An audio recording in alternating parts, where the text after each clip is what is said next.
Hello guys. போன வீடியோவில் நம்ம வந்து கிளாஸ் ஏ கிளாஸ் பி ஆனையான்ஸை பற்றி பார்த்தோம். அதாவது கிளாசிஃபிகேஷன் ஆஃப் ஆனையானை பற்றி பார்த்தோம். நான் போன வீடியோவில் சொல்லியிருந்தேன் சப்குரூப் பற்றி அடுத்த வீடியோவில் டிஸ்கஸ் பண்ணுறேன்னு. இப்போ சப்குரூப் ஒவ்வொன்றையும் பார்க்கலாம். இப்போ வந்து கிளாஸ் ஏல சப்குரூப் ஒன்றை பற்றி பார்க்கலாம். சப்குரூப் ஒன்றுங்கிறது எப்படி வொலட்டைல் ப்ராடக்ட் ஃபார்ம் பண்ணணும்னா, it forms a volatile product. Volatile product எதோட ஃபார்ம் பண்ணணும்னா, with dilute HCl or H2SO4. dilute HCl H2SO4 கூட இது volatile product ஃபார்ம் பண்ணும்.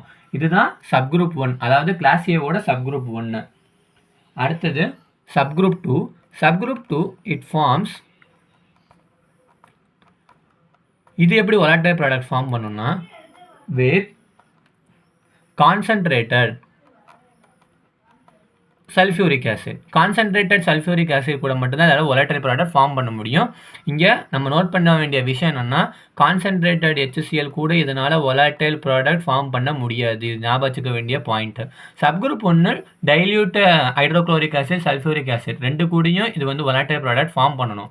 ஆனால் சப்குரூப் 2 அப்படி கிடையாது. கான்சன்ட்ரேட்டட் H2SO4 கூட மட்டும்தான் it forms volatile product.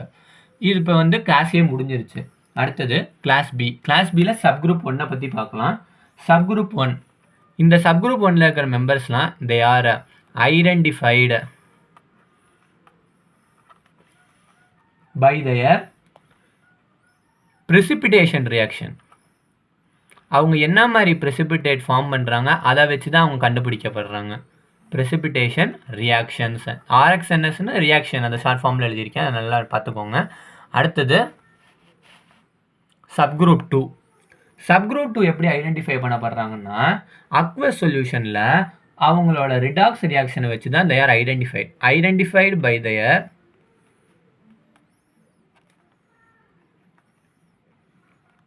redox reactions in aqueous solution. aqueous solutionல அவங்க என்ன மாதிரி ரிடாக்ஸ் ரியாக்ஷனை கேரி அவுட் பண்ணுறாங்களோ அதை பேஸ் பண்ணி தான் they are identified.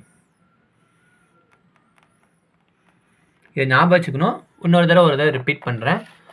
Subgroup 1 of class A வந்து they form volatile product with dilute HCl, அதாவது hydrochloric acid or dilute H2SO4 ரெண்டுத்தில் ஏதாவது ஒன்று கூட they form volatile product. Subgroup 2 பார்த்தீங்கன்னா it forms volatile product with concentrated sulphuric acid. Concentrated sulphuric acid மட்டும்தான் அதால் volatile product form பண்ண முடியும். கான்சன்ட்ரேட்டட் HClனால பண்ண முடியாது, அது கூட பண்ண முடியாது. இங்கே கிளாஸ் பி சப்குரூப் 1 அவங்க எப்படி ஐடென்டிஃபை பண்ணப்படுறாங்கன்னா, by their precipitation reaction. Subgroup 2 they are identified by their redox reactions in aqueous solutions. aqueous solutionல அவங்களோட redox reaction மூலமாக they are identified. Okay students, next ஒவ்வொரு சப்குரூப்லேயும் என்னென்ன ஆனையான் இருக்காங்கங்கிறத அடுத்த வீடியோவில் நான் உங்களுக்கு டிஸ்கஸ் பண்ணுறேன். தேங்க்யூ.